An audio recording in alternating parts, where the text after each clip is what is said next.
Hi friends, आपकी YouTube channel आरटीसीसी math में स्वागत है। फ्रेंड्स, मैंने कल आपको सिर्फ बाबर यानी कि मुगल काल में जितने भी शासकों ने शासन किया था उनका एक क्रमबद्ध बताया था। एक ट्रिक के माध्यम से आपको बता दिया था। मैं इसी तरह से जो है आगे हम लोग कंटिन्यू अभी पढ़ना शुरू करेंगे। और आज हम पढ़ेंगे बाबर। और हमें उम्मीद है कि आप जो है चीज़ें जो आपको मिल रहा है बहुत ही शानदार लग रहा होगा, तरीका भी अच्छा लग रहा होगा। अगर मैं चाहता हूं कि अगर आपको मेरा वीडियो अच्छा लगता हो तो प्लीज़ आपसे यही रिक्वेस्ट है कि इसी तरह अपने दोस्तों को अभी अभी के अभी अगर आप देख रहे हैं मेरे वीडियो को तो आप कुछ न करें। आप मेरा भगवान है, मैं आपसे यही कहता हूँ कि आप कुछ करें या न करें, अपने जो आप बाकी दोस्त हैं उनको आप शेयर करके बताइए कि यहाँ पे आइए, यहाँ पे चीज़ें बहुत अच्छी तरह से समझाई जाती है। इससे एक भी क्वेश्चन आपको बाहर नहीं जाएगा। ये चीज़ आप अपने दोस्तों को बताने में थोड़ा दिलचस्पी लगाइए। अगर मेरा वीडियो अच्छा लग रहा है तो यह काम करेंगे, अगर नहीं लग रहा है एकदम मत शेयर कीजिए। मैं कहता हूँ एकदम उसके पीछे मत जाइए, ठीक है। कुछ करें या ना करें, कम से कम डिसलाइक जरूर कर दे। अगर आप शेयर नहीं कर रहे हैं, मेरा वीडियो अच्छा नहीं लग रहा है, डिसलाइक कर दीजिए। हम उतना सभी खुश हैं क्योंकि आपको पता है कि कोई भी चीज़ें अगर अच्छा होता है तो भी खुशी है, और ख़राब भी होता है तो थोड़ा दुखी है, लेकिन फिर भी खुशी ही रहता है। क्योंकि आपका वही आशीर्वाद मेरे लिए बहुत ज़्यादा है। क्योंकि आप जब डिसलाइक करेंगे तो मैं कुछ ना कुछ उसमें इंक्रीज करूँगा कि मेरा वीडियो क्या उनको ख़राब लगा होगा। अगर ख़राब लगा हो कुछ तो कारण होगा, तो मैं उसमें कुछ इम्प्रूव करने का कोशिश करूँगा। तो चलिए हम लोग आज पढ़ते हैं बाबर। बाबर का शासनकाल है 1526 से लेकर 1530 तक। दिल्ली के गद्दी पर बैठा था। मुगल वंश की स्थापना बाबर ने किया था। मात्र इसने 4 साल की अवधि में बहुत कुछ कर डाला था। 4 साल की अवधि में इसने 4 बार युद्ध लड़ा, और वो बहुत ही खतरनाक युद्ध लड़ा। बाबर का बचपन का नाम जहीरुद्दीन बाबर था। बाबर के पिता का नाम अम, बाबर के पिता का क्या नाम था? तो बाबर के पिता का नाम था उमर शेख मिर्जा था। और माता का नाम अतल अतलुब अतलुब निगार बेगम था। ठीक है। बाबर 11 साल के बाबर के जब उम्र 11 साल था तो उसके पिता क्या कर गए थे? डेथ कर गए थे। पिता की मृत्यु हो गया था। 11 साल की उम्र में वह जो है गद्दी पर बैठ जाता है। यहाँ के बाद बाबर जो है, हम लोग बाकी की कहानी उधर वाला नहीं पढ़ेंगे क्योंकि हमको उस कहानी से कोई लेना देना नहीं है। हमें सिर्फ जरूरी है कि बाबर भारत में क्या क्या किया इसके बारे में। तब बाबर भारत में टोटल 4 आक्रमण किया था। एक आक्रमण 1519 में किया था, यानी कि भारत में टोटल आक्रमण उसने 5 ही किया है। यानी बाबर जो है भारत पर 5 बार आक्रमण किया था। 4 बार उन्होंने उन्होंने एकदम कंटिन्यू किया था। 26 में किया पानीपत का युद्ध, फिर 27 में किया खनवा का युद्ध, 28 में किया चंदेरी का युद्ध, 29 में किया घाघरा का युद्ध। ठीक है। और इस सभी युद्ध में जो है बाबर विजय हो जाता है, यानी बाबर जीत जाता है। बाबर जो है पानीपत के प्रथम युद्ध में जो है तोपखाने का प्रयोग करता है। तोपखाने का, और वहाँ पे तुगलमा नीति का प्रयोग करके बाबर जो है पानीपत के प्रथम युद्ध को जीत लेता है। और उस युद्ध के बाद जो है इब्राहिम लोदी को हरा देता है, मुगल वंश की स्थापना कर देता है। यानी 1526 में मुगल वंश की इधर स्थापना होता है तो उधर दिल्ली सल्तनत की खात्मा हो जाता है। चीज़ें यहाँ तक समझ में आ गया होगा आपको। बहुत आपको बेहतर तरीका से आएगा, आप चिंता ना करें। नेक्स्ट अगला है खानवा का युद्ध। खानवा का युद्ध जब हुआ था उसमें क्या हुआ था? उसमें राणा सांगा और बाबर के बीच हुआ था। क्योंकि बाबर बाबर को भारत में आमंत्रित किया था दिल्ली के गद्दी के लिए, युद्ध करने के लिए। मेवाड़ का शासक राणा सांगा और पंजाब के शासक दौलत खान लोधी, ये दोनों जो है बाबर को आमंत्रित किया। अब किस लिए आमंत्रित किया ये भी मैं आपको बता देता हूँ। इसलिए आमंत्रित किया था ताकि हम दिल्ली की गद्दी पर जो है खुद से जो है हम लोग बैठ सके। और उन लोगों का मन में ये बना हुआ था कि बाबर कुछ करे या ना करे, कम से कम दिल्ली की गद्दी यानी कि इब्राहिम लोदी को हरा दे। हरा कर बाबर यहाँ से तो चला ही जाएगा। इन लोग का मन में यही बना था कि बाबर यहाँ से लूट पाट के चला जाएगा। यहाँ का गद्दी अगर हम लोग उसको बुलाए हैं तो हम लोग को मित्रता के रूप में दे देगा।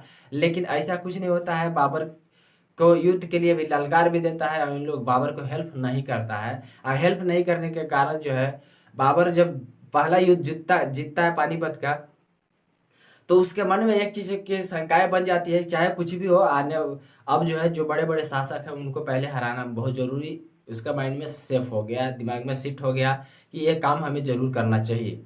तो बाबर जो है पहले चुन लिया कि भाई सबसे पहले काम करते हैं, जो मुझे आमंत्रित किया था उसी को, उसके विरुद्ध युद्ध करते हैं, लड़ाई करते हैं। तो वही काम इसने कर दिया। तो पानीपत के प्रथम युद्ध में याद रखिएगा, पानीपत के प्रथम युद्ध में बाबर को कलंदर की उपाधि मिला था, कलंदर की उपाधि मिला था। यह काबुल वासियों ने इसको दिया था। क्यों दिया था? जब बाबर जीत गया था तो काबुल उसका सबसे अहम यानी सबसे वो प्रसिद्ध जगह था, क्योंकि काबुल और कंधार जो है आसपास के एरिया को सबसे पहले बाबर वहीं पे जीता था, जब कहीं उसको जीत नहीं मिला था तब। ठीक है, तो काबुल में वो बहुत खुशी से, मतलब उसको उसका सबसे अहम जगह या पसंदीदा जगह था काबुल। काबुल में क्या किया कि यहाँ से जीतने के बाद जो है पानीपत के प्रथम युद्ध जब जीतता है तब बाबर को बहुत खुशी होती है, इतनी खुशी होती है क्योंकि वह पानीपत का प्रथम युद्ध जो था सबसे बड़ा जीत था, क्योंकि दिल्ली के सल्तनत पर अधिकार हुआ था उसका, किया था, अब मुगल वंश की स्थापना की। उसी खुशी में जो है चांदी के सिक्के जो है काबुल वासियों को एक एक चांदी का सिक्का बंटवाया और वहाँ के काबुल वासियों ने उसे कलंदर की उपाधि दे दिया था।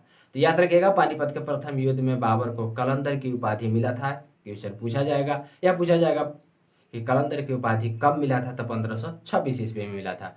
नेक्स्ट है खनवा का युद्ध हो जाता है बाबर और राणा संगा के बीच। खनवा के युद्ध में राणा संगा मारा जाता है, बाबर जीत जाता है। बाबर इस युद्ध को जीतने के बाद जो है गाजी का उपाधि धारण करता है। उसके बाद नेक्स्ट युद्ध होता है, मतलब खनवा का युद्ध 1527 ईस्वी में होता है और नेक्स्ट युद्ध होता है चंदेरी का युद्ध। अब क्या क्यों चंदेरी का युद्ध होता है? तो राणा संगा की हेल्प किया था, एक क्या बोलते हैं, हाँ, राणा संगा का हेल्प किया था मेदिनी राय और मोहम्मद लोधी। मेदिनी राय और मोहम्मद लोधी जो था राणा संगा का हेल्प किया था। राणा संगा के हेल्प करने के कारण जो है राणा मेदिनी राय तो बच जाता है यहाँ पे, लेकिन जो चंदेरी का युद्ध होता है उस चंदेरी का युद्ध में जो है उसका दिमाग में बाबर को सेट हो जाता है कि जो जो उसका साथ दिया है मैं उसे पहले मारूंगा। ठीक है, यानी उसके साथ पहले युद्ध करूंगा। तो मेदिनी राय के बाद मेदिनी राय के साथ जो है युद्ध छिड़ जाता है बाबर का, चंदेरी का युद्ध। इसमें जो है मेदिनी राय की कहानी खत्म हो जाती है, बाबर इस युद्ध को भी जीत लेता है। और नेक्स्ट युद्ध होता है यानी कि 1528 वाला युद्ध हो गया, चंदेरी का युद्ध हुआ। उसके बाद जो है बाबर नेक्स्ट युद्ध की ओर आगे बढ़ता है और अफगानों के साथ होता है। अफगानों में क्या होता है, मोहम्मद शाह लोधी और जितने भी सभी बहुत सारे अफगान जो शासक थे पहले के वो सभी मिल गए, एकजुट होकर जो है बाबर के साथ युद्ध करते हैं।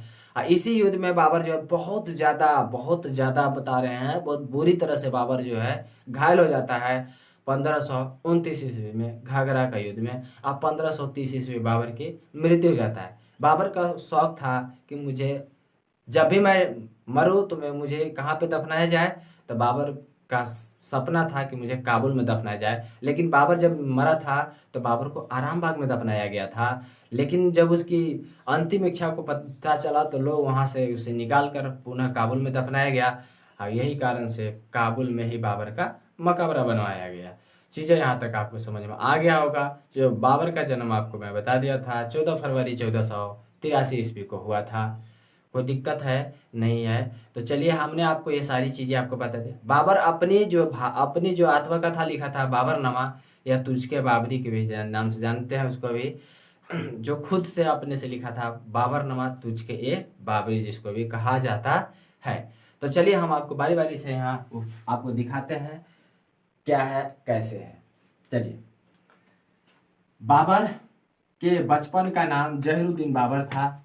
बाबर भारत पर 5 बार आक्रमण किया था। कितने बार आक्रमण किया था? बाबर भारत पर कितने बार आक्रमण किया था? भारत पर 5 बार आक्रमण किया था। एग्जाम में पूछा जाता है कि बाबर भारत पर कितने बार आक्रमण किया था, तो 5 बार। बाबर के बचपन का नाम क्या था? तो जहीरुद्दीन बाबर था।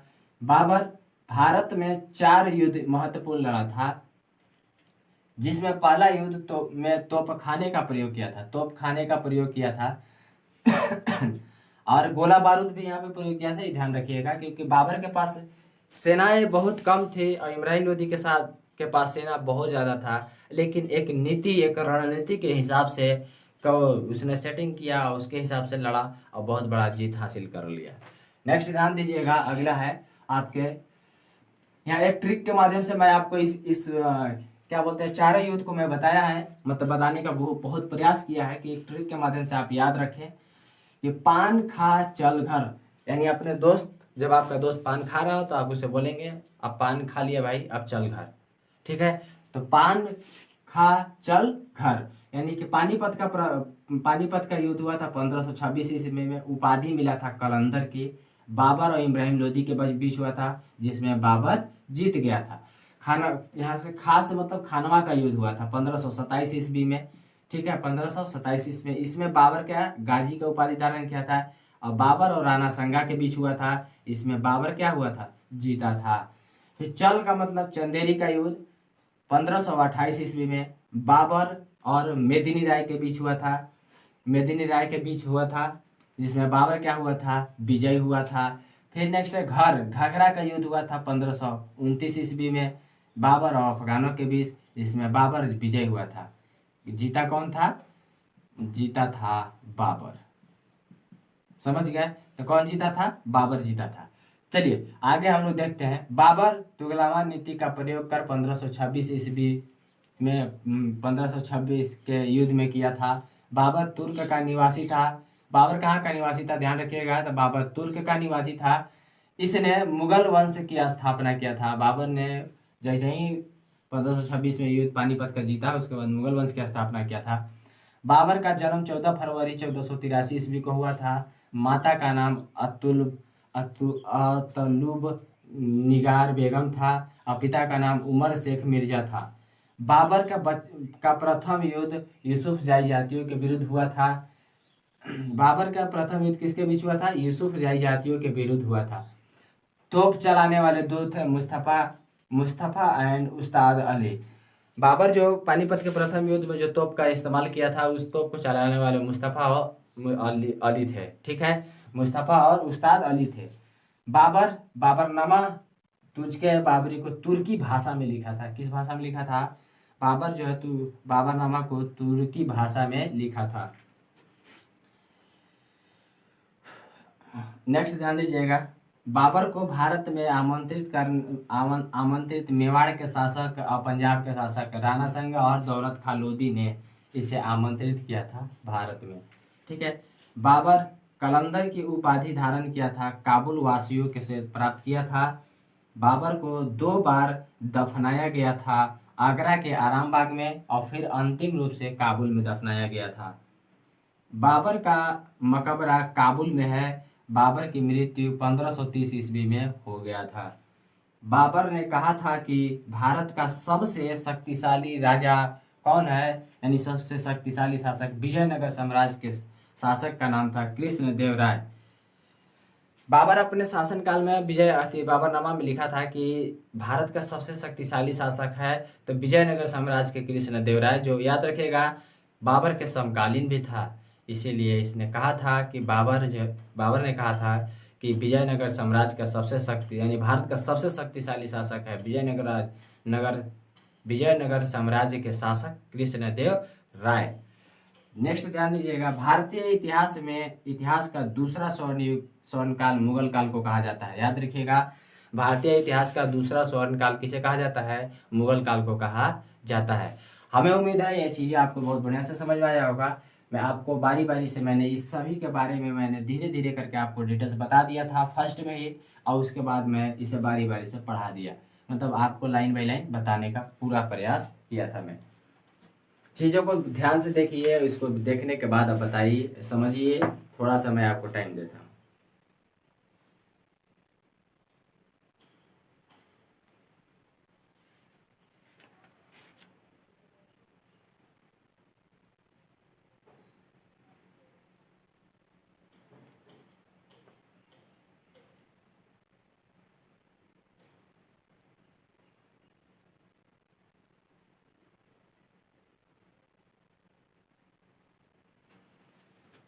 हाँ, एक चीज़ और याद रखिएगा, मेरे बहुत ही इम्पोर्टेंट चीज़ है कि बाबरनामा को फारसी में अनुवाद करने वाला अब्दुल रहीम खान खाना था। कौन था? अब्दुल रहीम खान खाना था, जो बाबरनामा को फारसी में अनुवाद किया था। अब्दुल रहीम खान खाना सबसे ज़्यादा इम्पोर्टेंट है, वीवीआई है, ये ध्यान रखेंगे। चलिए आप बताइए, इसमें आपको किसी प्रकार की दिक्कत हमें उम्मीद है नहीं हुआ होगा। अगर नहीं हुआ है तो वीडियो को लाइक करें, और मेहनत अगर मेरा अच्छा है आपके प्रति और आप चाहते हैं कि नहीं और कुछ आपके मन में बन रहा होगा शंका है, तो आप प्लीज़ कमेंट में बताने की कृपा करें कि आप जो है इस तरह से बताइए, इस टाइप से कीजिए, ऐसे कीजिए, वैसे कीजिए, तो मैं उस पर काम जरूर करूँगा। चलिए बताने की कृपा करेंगे। चलिए देखिए, तो मैंने आपको एक ट्रिक के माध्यम से आप इसको बोलना है पान खा चल घर, आपको बोलना है। पानीपत का प्रथम युद्ध हुआ था, फिर पानीपत के युद्ध है, खनवा का युद्ध है, चंदेरी का युद्ध है, घासे घाघर का युद्ध है। इस युद्ध के माध्यम से मैंने आप सभी को यहाँ बताया। उपाधि कौन युद्ध में क्या मिला था ये भी आपको लिख दिया। फिर जीता था सब में, टोटल युद्ध में बाबर ही जीता है, कोई भी हारा नहीं था। मेवाड़ का शासक राणा संगा, राणा संगा, पंजाब के शासक दौलत खां लोधी ने उसे आमंत्रित किया था। बाबर कलंदर की उपाधि धारण किया था काबुल वासियों से। क्यों धारण किया था? क्योंकि बाबर जो था, जो पानीपत का प्रथम युद्ध जीता था, तो उसी युद्ध में जो है वहां से क्या मांगा था, अति जीतने के बाद बहुत खुश हुआ था और काबुल वासियों को जो है सिक्का, चांदी के एक चांदी के सिक्के बंटवाया था, इसलिए काबुल वासियों ने उसे कलंदर की उपाधि दिया था। बाबर का मकबरा काबुल में ही है, क्योंकि बाबर जब का अंतिम इच्छा था कि मुझे काबुल में ही दफनाया जाए, वहाँ पे मकबरा भी उसी का वहीं बनवाया गया। लेकिन बाबर जब मरा था तो उसको आगरा के आराम बाग में दफनाया गया था। फिर पता चला कि बाबर की अंतिम इच्छा काबुल में था, तो वहाँ से फिर काबुल ले गया गया। ठीक है, बाबर की मृत्यु 1530 ईस्वी में हो जाता है। बाबर ने कहा था कि बाबर ने कहा था कि भारत का सबसे शक्तिशाली शासक जो है विजयनगर के शासक कृष्णदेवराय है। भारतीय इतिहास में कहा जाता है, भारत के इतिहास में कहा जाता है कि दूसरा स्वर्ण काल मुगल काल है। चलिए हम आगे और एक बार और दोबारा कर देते हैं। बाबर के बचपन का नाम जहीरुद्दीन बाबर था। बाबर भारत पर 5 बार आक्रमण किया था। बाबर भारत में 4 युद्ध महत्वपूर्ण लड़ा था, जो जिसमें पहला युद्ध में वो 1526 में लड़ा था, उसमें तोपखाने का प्रयोग किया था। बाबर तुगलमान नीति का प्रयोग 1526 ईस्वी में किया था, इसी युद्ध को जीता था उसने। बाबर तुर्क का निवासी था, इसने मुगल वंश की स्थापना किया था और दिल्ली सल्तनत की खात्मा किया था। बाबर का जन्म 14 फरवरी 1483 ईस्वी को हुआ था। बचपन में माता का नाम था अतुलबाई निगार बेगम था और पिता का नाम उमर शेख मिर्जा था। बाबर का प्रथम युद्ध जो था यूसुफ जाई जातियों का युद्ध था। एग्जाम में बहुत बार पूछा जा चुका है और इसे आप वीवीआई मान लेंगे। ठीक है, ये पूछा गया है। तोप चलाने वाले 2 व्यक्ति थे, मुस्तफ़ा एंड उस्ताद अली था। बाबर जो है बाबरनामा को तुझके बाबरी या तुर्की भाषा में इसे लिखा था, जिसे तुझके बाबरी भी कहा जाता है। बाबर जो है बाबरनामा को जो है अब्दुल रहीम खान खाना ने फारसी भाषा में अनुवाद किया था। ये भी बातें आपको याद रखना जरूरी है, क्योंकि एग्जाम में पूछा जा सकता है। तो हमें उम्मीद है, आई होप कि मुझे बहुत अच्छा लगा होगा आई होप कि आपको बहुत अच्छा लगा होगा ये वीडियो। कि आपको अगर लाइक है, पसंदीदा है, लगता है कि मेरे लिए कुछ कंटेंट मिला है, तो प्लीज़ इस वीडियो को लाइक करें। अन्यथा अगर अच्छा नहीं लगा हो तो प्लीज़ वीडियो को डिसलाइक करें। और जाने से पहले आपसे एक रिक्वेस्ट है कि अगर आप वीडियो को स्किप कर रहे हैं तो प्लीज़, अगर अच्छा लगा हो तो वीडियो को शेयर करके स्किप कर दें या ऑफ कर दें वीडियो को, अन्यथा डिसलाइक करके ऑफ कर दें। तब तक के लिए मैं आपसे विदा चाहता हूँ। जय हिंद।